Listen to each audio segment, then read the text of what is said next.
The Right Side with Doug Billings. Hi, ladies and gentlemen. Welcome to my show, The Right Side. Doug Billings here with you. Thank you for joining me from wherever you are in the United States and around the world. Please like and share the episode. It's very important. Subscribe on YouTube and follow wherever else you're watching on social media. And go to dougbillings.us to prayerfully consider contributing to the show. Ladies and gentlemen, it's how we continue to bring it to you free of charge. Contribute to the program. dougbillings.us. All right. I want to talk to you today about something bigger than politics, my friends. It's bigger than elections. It's bigger than personalities.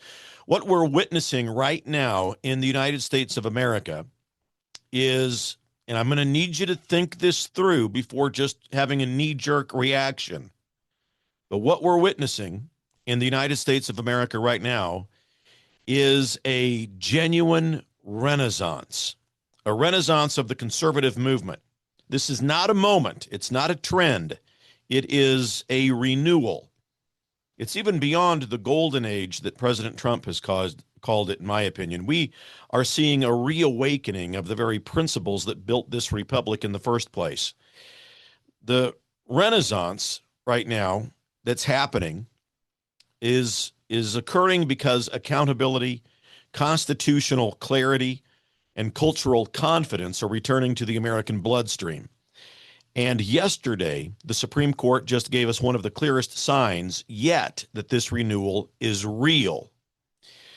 In a very monumental 6-3 decision in a case called Louisiana versus Calais, Justice Samuel Alito wrote for the majority opinion and delivered a landmark ruling that the Voting Rights Act does not require states to draw race-based congressional districts. Race can't be the predominant factor in map making, ladies and gentlemen. This is a direct rejection of the radical left Commusocialist, formerly known as Democrat Party's long-running strategy to turn every redistricting battle into a racial quota system. Well, it's not constitutional. So what we're seeing from the Supreme Court is a restoration of the proper constitutional balance that the founders intended. States, not federal judges or activist lawyers, control their own electoral maps. The states are in charge. Thank you very much. The immediate call to action then, of course, for us is unmistakable. Every Republican-controlled legislature in this country has got to move immediately this year, this month, this session to draw fair, compact, and community-based maps before the 2026 elections. The window is open. So delay is not being neutral, ladies and gentlemen. Delay is to deny conservatism. Nowhere in this decision is the contrast more obvious than right here in Kansas. And Kansas is just an example of how it might apply to wherever you live, in whatever state. Because on paper, Kansas has a Republican supermajority that's strong enough to pass almost anything they want and to overcome almost any veto that would be issued by our Commusocialist, formerly known as Democrat, governor.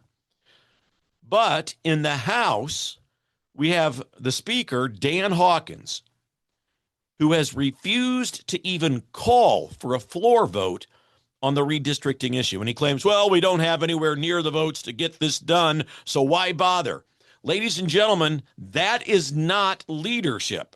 That's a classic RINO feckless leader. And the people of Kansas and in every state that are in the same positions as we are deserve to know. We deserve to know exactly where our representatives stand on these kinds of issues. Hiding behind, we don't have the votes. Sorry, Doug. Well, that tells conservatives that their values aren't worth the fight. It's a spit in the face to the grassroots movement. And you contrast that with what real leadership looks like that's happening in other states. I mean, there's a list of them we could mention. Florida, under Governor Ron DeSantis, they're already moving aggressively to redistrict. Missouri, they've already completed their work. Texas, it's positioned to strengthen its delegation even further. So these states understand that the assignment that the Supreme Court just handed them is in action. While the courts clarify the rules, the real engine of this renaissance is the quiet, undeniable return. The return to ideas that work. Energy independence is back. America once again is the world's top producer, driving gas prices down, putting money back in your pocket. I know we've got the Iran crisis going on, but gas prices have been held in check simply because of our dominance. Imagine how worse it could have been if the other side was in charge. Border enforcement is protecting American wages and our sovereignty, our national identity. Law and order is fighting crime, illegal immigration, and it's reclaiming and preserving, again, the American identity of exceptionalism.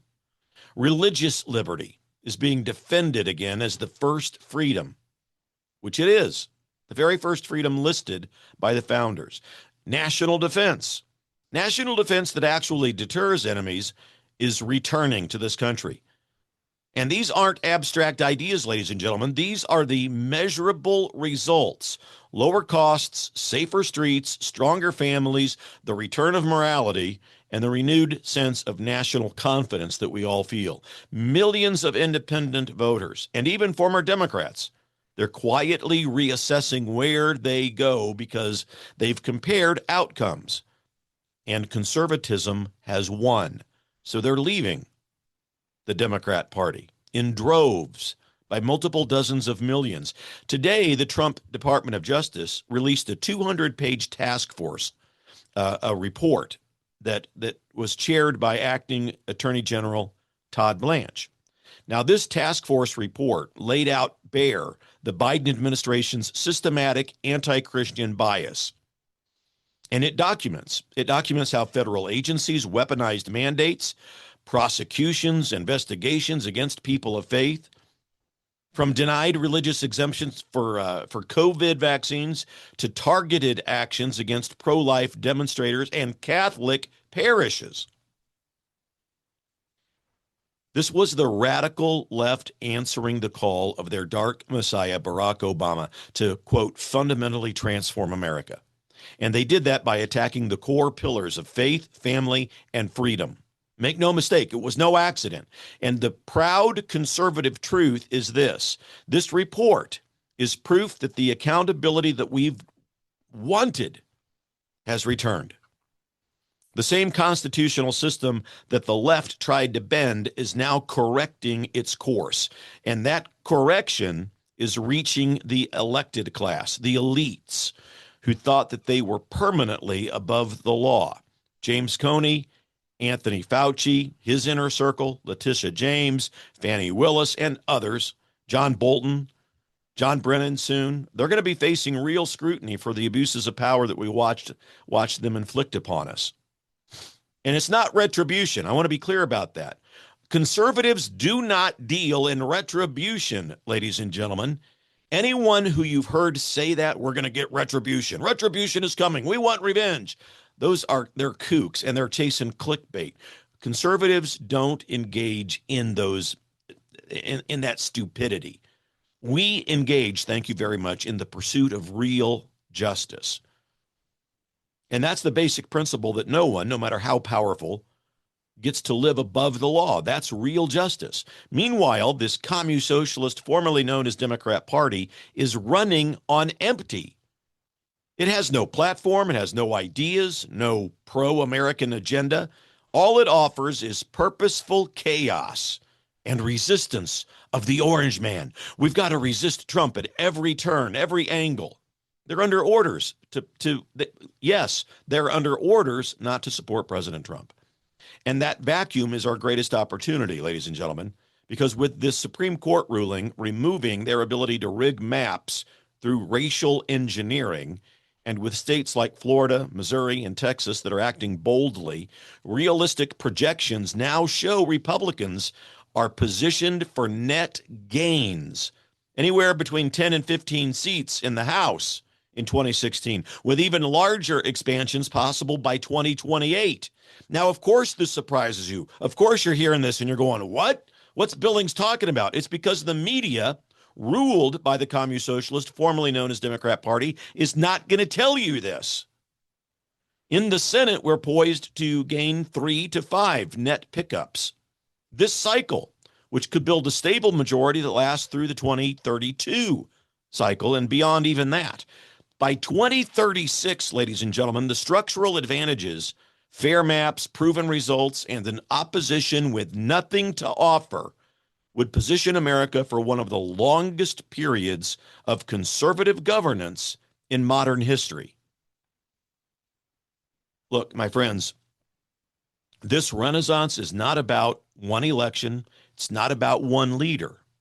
It's a constitutional correction. It's a return to the principles of limited government, individual liberty, and self-government that made America exceptional. And history proves that after periods of turbulence and overreach and tyranny, the American people reward clarity, competence, and courage. We're living in one of those rare windows of opportunity where the ideas, the results, and the constitutional moment are all aligning at once. And the best days of this republic are not behind us. We're at a point where we are building the best moments of this republic right now, block by block, state by state, and principle by principle. Please give yourselves permission to believe this, because with that belief, you'll arm yourself with motivation and you'll shed away the demon of cynicism. And when you are ignited with this kind of passion and belief in this renaissance of America, you'll want it to last, and you'll get motivated to take action in your local level of government and keep it. It's what the founders counted on. We, the people, managing and taking charge of our government. Hey, look, ladies and gentlemen, you got to share this out. Share it, make a comment. Let me know what your thoughts are. Go, please, to DougBillings.us, www.DougBillings.us, and prayerfully consider contributing to the show. Even if you set up a monthly recurring $5 a month contribution, it helps. And we, ladies and gentlemen, stay engaged. It's your call to action. Stay engaged, stay informed, stay on the right side, stay faithful to the ideas that built this country. Because America is not merely recovering, we are rising again. We're in this thing together, ladies and gentlemen. Believe it, for the Republic. Cheers. The Right Side with Doug Billings.